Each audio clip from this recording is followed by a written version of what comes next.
Hi guys, for today's video ay ipiplexo ko sa inyo or ituturo ko sa inyo kung paano gumawa ng ganitong chichirya na gawa sa balinghoy. So naalala nyo po nakaraan, nag-vlog ako ng sakasabarol. Yung pinag-edyadan po nun ay hindi namin tinapon. Kaya po ang ginawa namin. Pinutol-putol lang ganyan kaliliit yung natirang pinag-edyaran tapos prinito namin. Tapos nilagyan namin ng asin at bawang. Ayan.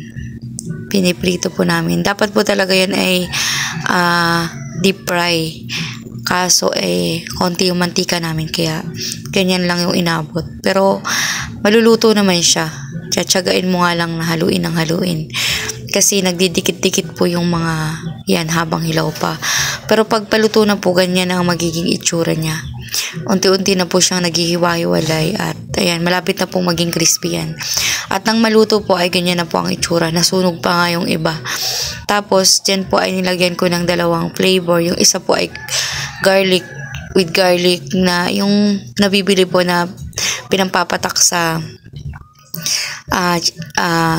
palabok, yung ganun pong klase. Tapos yan ang inilagay ko. At yung isa naman dyan mamaya is pinudburan ko ng cheese powder para doon sa pamangkin ko.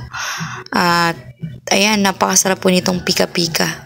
Healthy pa, hindi siya baga organic siya, hindi talagang alam mo kung gaano ang pagkagawa at the same time yung mga ingredients. At napakasarap po nito malutong para talaga siyang chichirya.